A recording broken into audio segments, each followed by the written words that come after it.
Hi, today is day 3 of my pretend joy challenge. Joy is a choice and not a feeling. Um, Day 1 was January 8th when I recorded the first video announcing my intentional embodying joy right now in 2026. If you missed this post, I was basically inspired by my coach for my cross-eyedness to pretend that I have and I embody joy already instead of waiting for the external circumstances to validate feeling joyful. So day 1 was great because I recorded that video and I went to the gym. Then day 2, yesterday, I woke up feeling under the weather and I couldn't go to the gym, which is a major bummer. But I was still feeling okay. I tried to feel joy. I didn't really succeed at it. Like, I can't say that I was like, oh my God, this is so great. But it was fine. And, I give it like 6 out of 10. And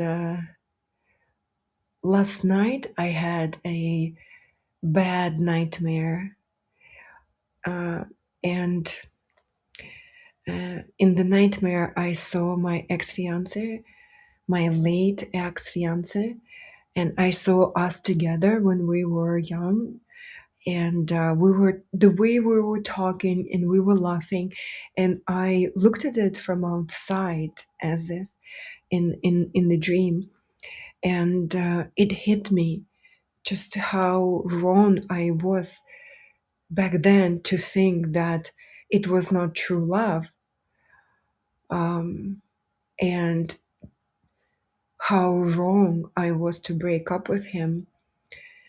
And I realized how much regret I have um, over breaking up with him and how that ruined my life. And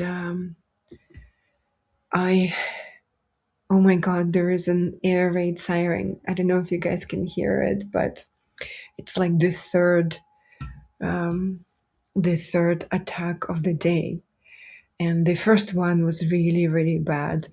It's like my windows were like trembling like this, so I opened the windows so that hopefully they don't break.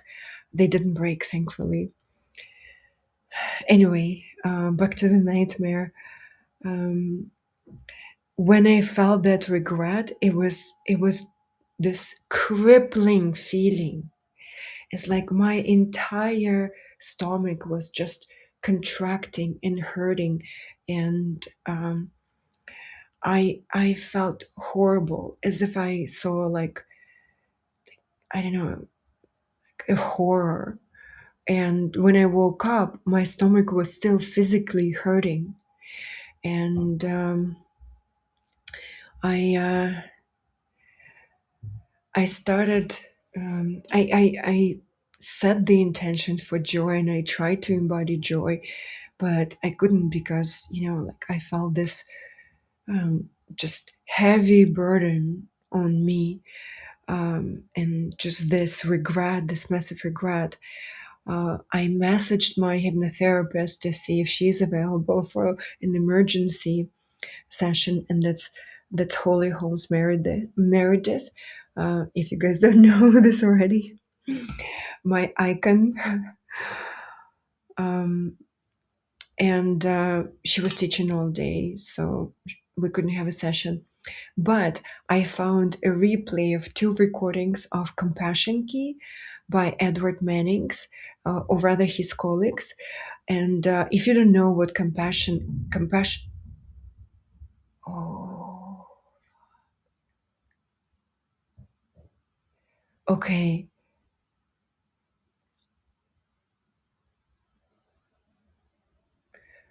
So the first missile was taken out. And actually today, when during the first attack, uh, the first missile was also taken down by our army. And later I read that it's like a historical moment because this particular type of missile is very hard to take down because it only travels like 40 to 90 seconds. So it's like super fast. And we took it down today. And right now I also heard that whatever the missile was, it was taken down. Glory to Ukrainian armed forces. uh, anyway, so um, the nightmare. So, compassion key. So, compassion key is this healing modality by Edward Mannings, and it has short form and long form. And the short form is saying, I'm so sorry, you, and then whatever is happening with your wounded part. So the wounded part is the part that feels anxiety or feels sadness or feels um, depressed or helpless or hopeless. And so basically you address your wounded part from your higher self perspective. And it can sound like, I'm so sorry you're sad, or I'm so sorry you're feeling anxious. I am so sorry you thought that anxiety is the best coping mechanism, or I'm so sorry you thought that anxiety would distract you from your real pain, or something like that. I'm so sorry you had a nightmare. And so I found these two replays, and I just listened to those.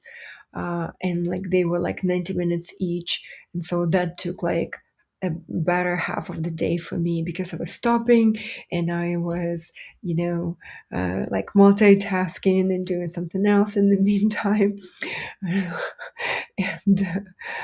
and but as I was doing those clearings, the the physical pain in my stomach went away, and I didn't even notice when I became okay.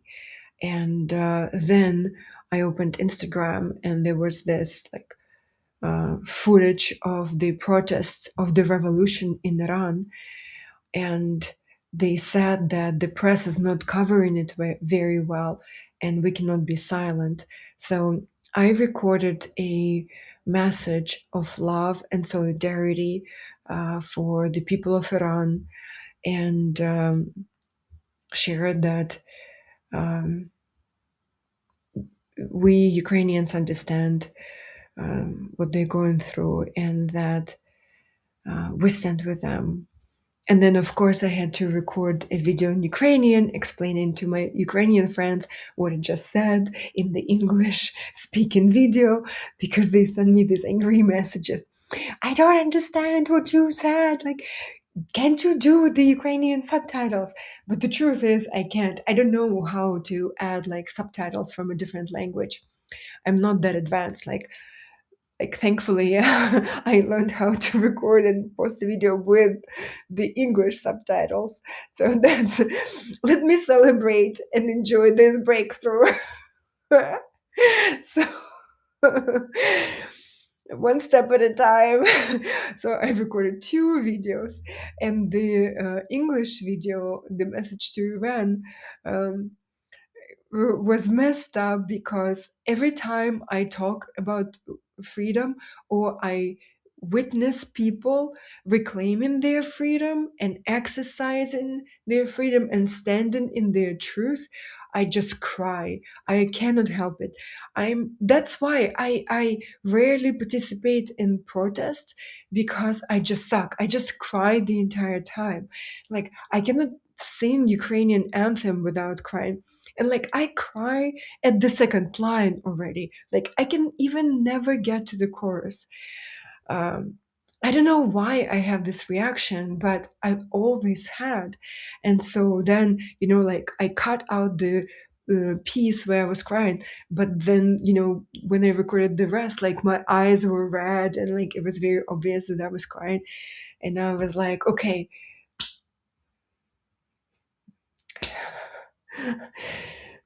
This is how it is. You know, like I have a choice between like uh, put my crybaby cell on full display or remain a bystander.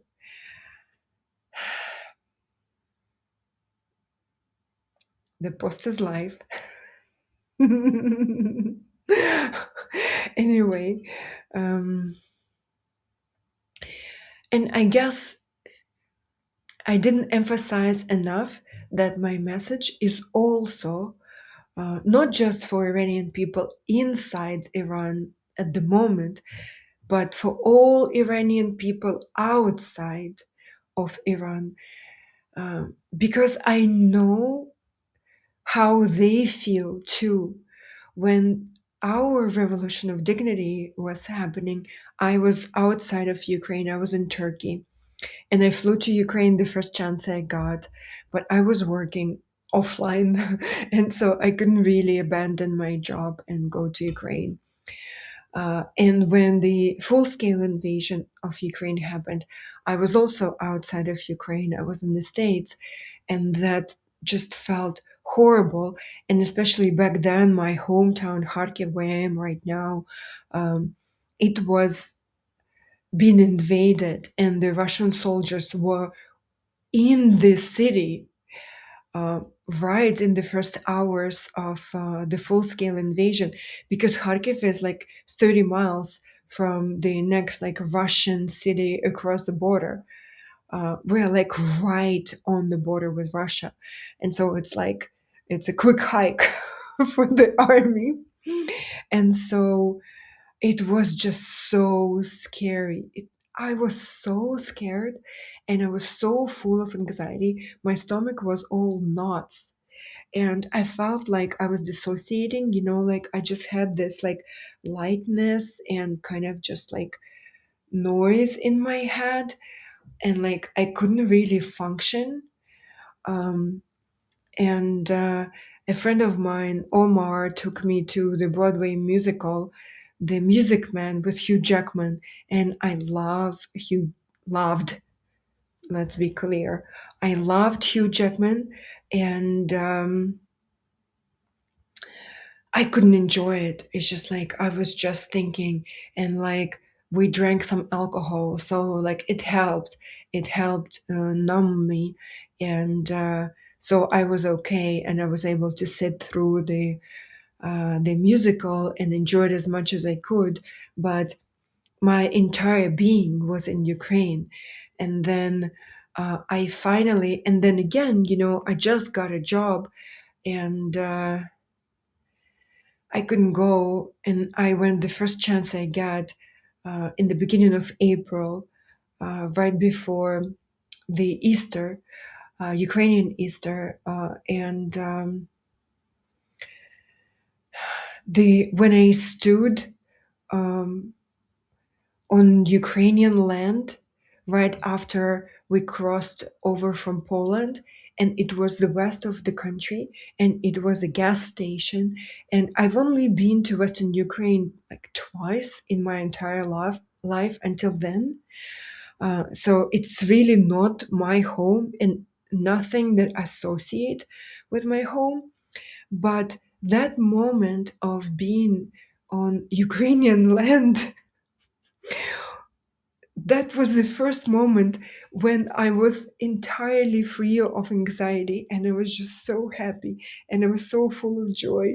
And the coffee at the gas station tasted divine. And I was the happiest girl on earth.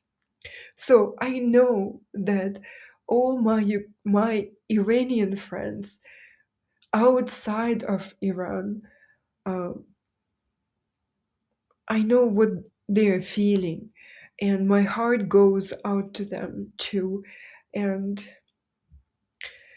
I send my love and huge hugs to them. And I hope that you too will record a message for Iran, and we can all hold space for their healing and for their freedom to be theirs and for their sovereignty to be reinstated as they choose. So, anyway, this is my day 3 recap.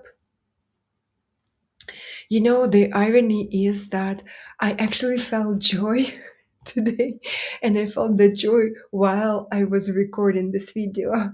Hmm, maybe this is how I will start my days going forward, to set the tone.